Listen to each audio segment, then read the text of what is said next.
What's poppin', y'all? Welcome back to another episode of NBA Weekly. I'm your host, Pee Wee the Plug. And today, we got to talk about Game 2 of the Boston Celtics series and also the Golden State Warriors and Memphis Grizzlies.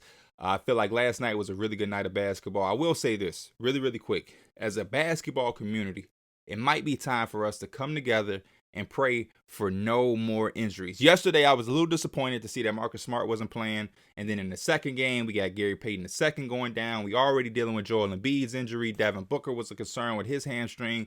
We just need the injuries to slow down. Like I said, I know it's a part of the game, and it happens every year. But man, it's becoming annoying. It seems like every team is dealing with something significant. We already was dealing with Chris Middleton in his Boston Celtics Milwaukee Bucks series. We don't need no more.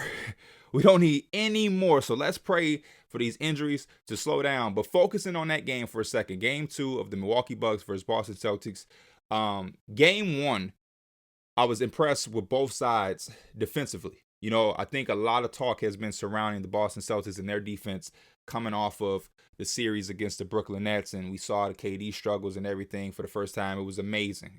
They give them all credit in the world, and I feel like a lot of the conversation actually should have gone to them, a lot more of the conversation, but it was directed at the struggles of Kevin Durant and what that meant for his legacy, whatever. But Boston Celtics were real good, great defensively in that series. So, of course, all of the focus comes into this next series about how they're going to stop Giannis, how can they neutralize him, how can they make it tough for him, and they did exactly that. But one thing I think that hasn't been talked about or wasn't talked about was how well that the Bucks could defend, and they showed that in Game 1. And while defense is significant for both sides or any team in the playoffs, the reason it's super important for Giannis and the Bucks is because of missed shots for them lead to transition opportunities. And I think Giannis is in his best form driving downhill against his opponent with the corners being filled with shooters. And now it puts the defense in a bunch of, do we go out and we protect the perimeter or do we protect the basket? Because one-on-one is a tough assignment for anybody against Giannis when he's coming downhill with a head full of steam. And we saw that in Game 1. There was a lot of opportunities when he was able to kick it out to Wesley Matthews, kick it out to Grayson Allen, kick it out to Javon Carter, kick it out to Connaughton, in transition, Bobby Portis. And they were able to get quick, open opportunities. And then when they got out to the shooters or they committed to shooters, now you put him in a situation where he can go one-on-one against somebody that's and ones, easy buckets here and there. So the first thing that I noticed from the Boston Celtics is they came out and they were making shots. Credit to Jaylen Brown. He came out early and all night he was filling it up, and I think they needed that performance from him. He's been good all playoffs. Do not get me wrong. He's been very good all playoffs. He had the stinker in Game 1, but more specifically for me, he struggled these playoffs with his perimeter shot. So that's what I wanted to see. Shot wasn't falling against the Nets from the perimeter. In Game 1, it wasn't working. So to see him come back in Game 2, and to me, a must-win situation for them, it was good to see the 3-ball falling for him. One of the questions I asked when I previewed this series on this channel was the importance of the 3-ball. And what I will say is, anytime you have a guy like Giannis where you're putting shooters around him, the 3-point shot is going to be critical. So for the Boston Celtics to come out in Game 2 and limit the Milwaukee Bucks to not only 3 makes, right? Let's get that understood. The Milwaukee Bucks made 3 threes last night. 3. To put that into context, Grant Williams himself for the Boston Celtics made 6. Grant Williams alone outshot the Milwaukee Bucks from 3. Then you add on to that the fact that Jaylen Brown made 6 threes. Then Jason Tatum made 5. That's 17 made threes. The second point about the perimeter shooting and 3-point shooting specifically, the Bucks shot a total of 18 of them. As a whole, attempts, the Milwaukee Bucks shot 18 threes in total. Between 3 players for the Celtics, Tatum, Brown, and Williams, they made 17. They almost made, between those 3 players, as many threes as their entire team shot and attempted. That's mind-blowing to me. So you don't let them make the ones that they shoot, and you limit them from shooting. When you go into the box score, there are certain things that stand out to me specifically. You look at a guy like Grayson Allen who had 3 makes in the first game. He only shot one three attempt. He played 28 minutes. Boston Celtics wasn't allowing him to have looks. You go to Sunday in game 1 when they played, and you look at the box score when Milwaukee won, and you see how important three-point shot was, especially off the bench. Grayson Allen had 3. Javon had 1. And then Connaughton had 2 more. They had 6 threes just off the bench. Just off the bench. They went 12 of 34, 35%.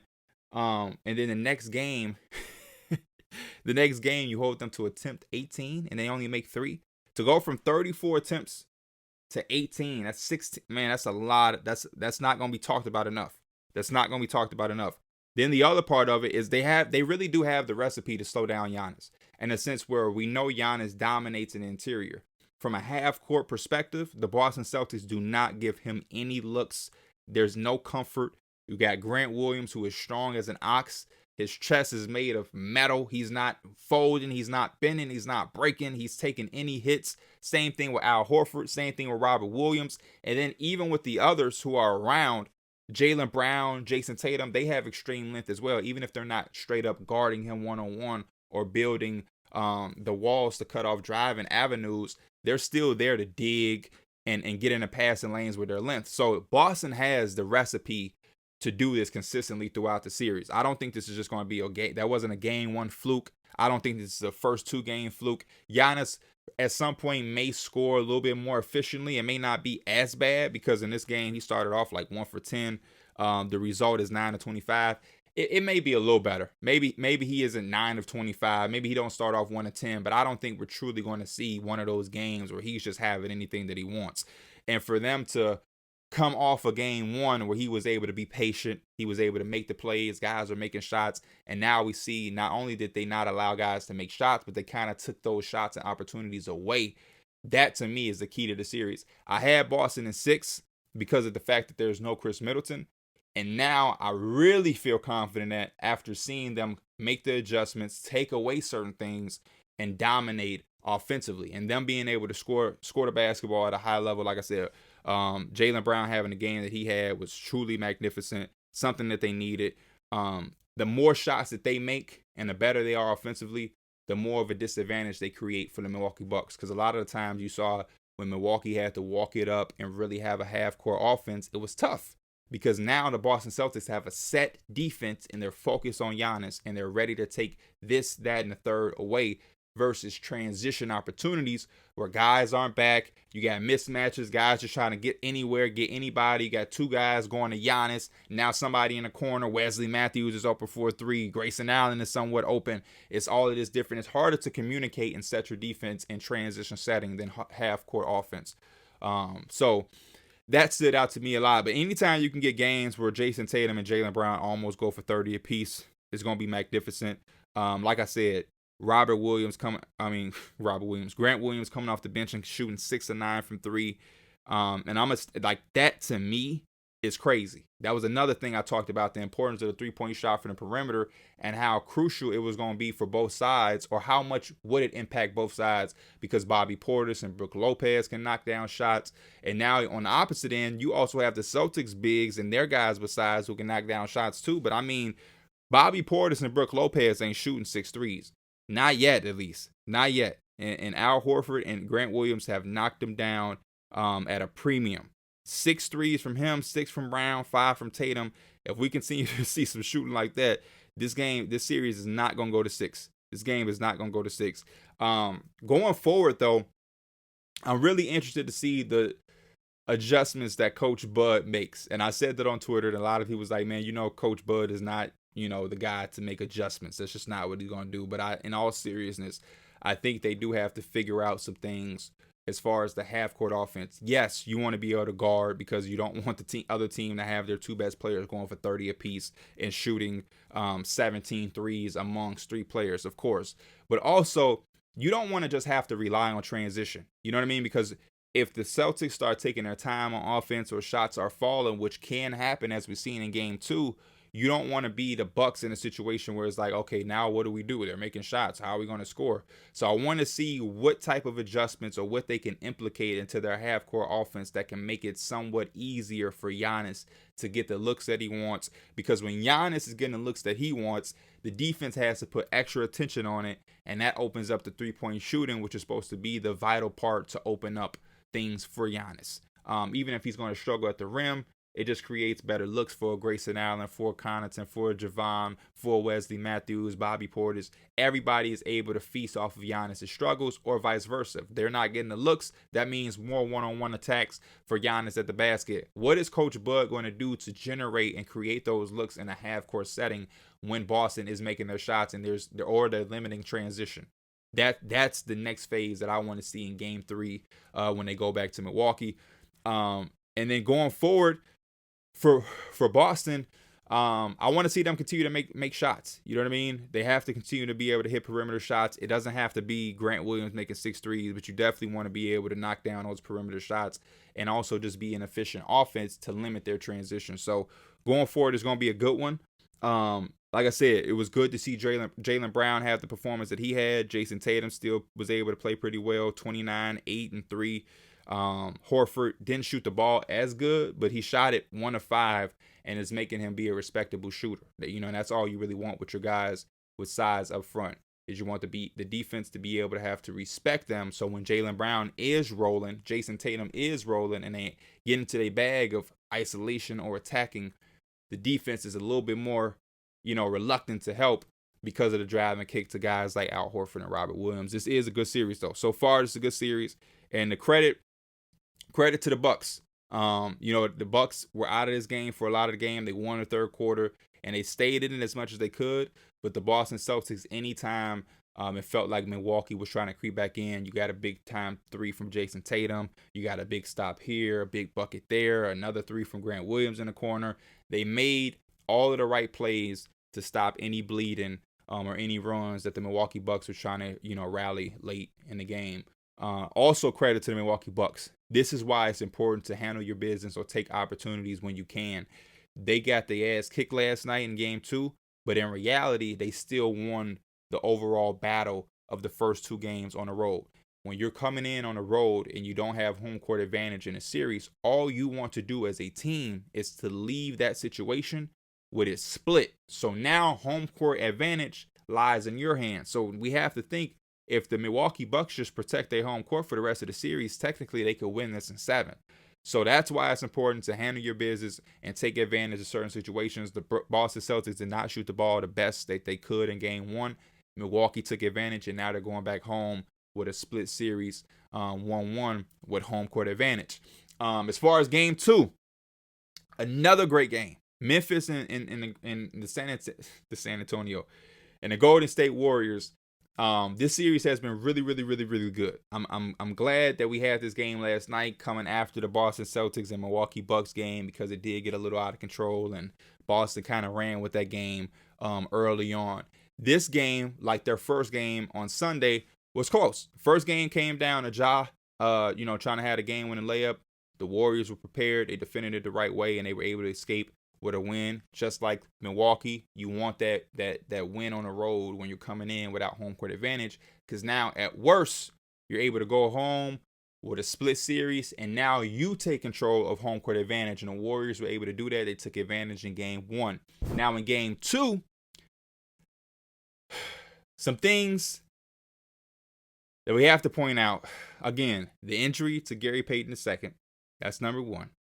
We also have our second ejection 3 minutes into the game. Dylan Brooks, who fouled Gary Payton II on that injury, he got tossed, similar to Draymond Green, not as early or as fast, but Draymond Green got ejected and was tossed for the Game 1. And both teams were able to win without those guys being ejected. The main thing for me in this game was to see Ja Morant go to that level that we've all talked about him going to in this year. You know what I mean? I don't think Ja Morant was the MVP or anything, but we definitely see him go to a level that was crazy and out of this world. I think in this playoff game, he was able to do the same thing. nobody really played the type of game that they've played in game one. Jaren Jackson, as I guessed or assumed, did not shoot or perform like he did in game one, which I think all of us kind of expected that he wouldn't have the same type of game. Desmond Bane hasn't played or scored as well as he did in the previous series. Even in this game, you got Dillon Brooks got ejected. A lot of the scoring came off the bench. Zaire Williams had 14, Brandon Clark had 10. So outside of that, Ja took it upon himself to really carry this team offensively and will them into this victory. And I think that's an important word, will. And that's one thing that you'll hear about Ja Morant. He just has a will to do things. It's just over and over. He's attacking nonstop. He'll miss a layup. He come back. He get bumped. He fall down. It's just a relentlessness. And I think that's why a lot of people compare him or use the comparison of Allen Iverson, because he was the same way. Iverson coming into the paint, boom, gets slapped down on the ground. He's still coming back the next play. He's still coming. He's still coming. He misses the layup. He's still coming. It's just nonstop. Over and over and over and over. There was so many makes at the rim, so I just like, how the fuck did he make that? Left hand this, swoop through this, reverse here, doing all of this in the air, contact and one. Even in game one, he did. They had a big game one and tied up the game in game one. And in this situation, he did the same thing. He noticed that his teammates and the supporting cast that is usually there, they weren't there. Desmond Bane, 2 of 7 in 32 minutes, 1 of 4. Like I said, 5 points. Jaren Jackson fouled out again, but he had 12 points, 3 of 14. So when you start to look around, and nobody's doing anything or having the games that you expect or they usually have, I love the fact that Ja said, okay, I'm going to just take this into my own hands. I'm going to go out here and I'm going to make sure that we get this win. On the flip side, I love that they took advantage also because the Warriors probably ain't going to have another game like this, if we just being honest. All credit to Ja for willing his team to the win, and making do without Dillon Brooks, him being tossed. Desmond Bane only having 5 points. Jaren Jackson fouling out again, 3 of 14 shooting. Shout out to Ja Morant. But also, I love that he did that because this is a game that they needed to win. Just like the Boston Celtics, you don't want to have home court advantage and then be going on a roll with no wins. That's just like unheard of. And the only team I've seen that can do something like that was the Clippers against the Mavericks, which was still wild. But again, Steph Curry, 3 of 11 from 3. Klay Thompson, 2 of 12. Andrew Wiggins, 1 of 7. Jordan Poole, 1 of 6. Draymond was ejected in the first game. This game, he had to go out for a little time because he got hit and was bleeding. So it's like all of these things happening. And if you let the Golden State Warriors win this game while they shot 18% from 3, 7 of 38, that would have been a terrible loss for the Memphis Grizzlies. There would have been no way that they could ever win a game in the series. So now you take advantage of them having a poor shooting night, because I doubt they'll have another one. And you're able to, again, at least go on a roll with a split series. Of course, anytime you have home court advantage, you want to have the 2 wins or not. But when you have your back against the wall like the Memphis Grizzlies did, you at least want to split and make sure you can now go on the road. And now you try to split one. Maybe you have a game where everybody's knocking down shots for you. Desmond Bane can't miss. Ja's still going off. Jaren Jackson is making 4 threes. Dillon Brooks may hit a couple threes. Hopefully now you can have one of those games for yourself and you can kind of regain home court advantage for yourselves in the series. But the Memphis Grizzlies have fought. They have competed in both games. And that game last night was very crucial for them to win. Like I said, anytime you can get the Warriors to shoot 7 out of 38, 18%, you have to win that game. And if it says wonders for the Warriors to still have been in the game as much as they did while shooting that bad and going through everything that they're going through. And I think for me, personally, I don't think I understood how good this Warriors team was, because I know at the beginning we didn't have Klay. Then Klay came back. There was no Dre. Then you start to see the emergence of Jordan Poole and how it was going to figure in with everybody, and Steph went out. So it's like now we're starting to really see this team complete with everybody, and we're starting to see Rose and Jordan Poole is off the bench, and they can play Draymond at the 5, and Kevon Looney could come off the bench. Sometimes Kevon Looney could start. They have Gary Payton II, who can, well, he's hurt now, but you see the different tools and everything that they have and the different ways that they can do things and how they can close out games with Steph, Poole, Wiggs, Klay, and Dre, like that death lineup they call it. It shows you just how dangerous they are. And the fact, like I said, the fact that they shot 7 of 38, 18% from the 3-point line and still had a chance to win this game was crazy to me. Was crazy. And I think Think the Warriors are probably going to win this one in 5. I'll be surprised if the Grizzlies are able to steal another one. But I don't doubt that they can. But I definitely think that the Warriors are going to play a lot better basketball at home. They're going to have the crowd behind them, and they're going to be a lot more sharp. A lot of careless turnovers in this game. I think they'll go back and they'll clean it up just because they see the Grizzlies aren't going to quit. The Grizzlies do have a guy that could will them and take over a game and steal a game for them. The Warriors have to come out a little bit more sharper. I think they will. I think they'll shoot the ball better. And hopefully they can get Draymond Green for a full game. No ejections, no injuries. And hopefully they can have, both sides can have a game without any injuries or ejections or anything crazy like that. Jaren Jackson definitely going to have to stay out of foul trouble. And I'm interested to see how they get Bane to get going in the series, because they are going to need him if they want to compete at a full level. That's it for me. That's it. That's all I have for both of these games. I'm interested to see what happens tonight with the Suns versus the Mavericks. The Mavericks got to come out and try to find some way of stealing one on the road. It would be very, very big for them. And then the Miami Heat and the Philadelphia 76ers. It's tough to ask anything of the Philadelphia 76ers because they don't have Joel Embiid.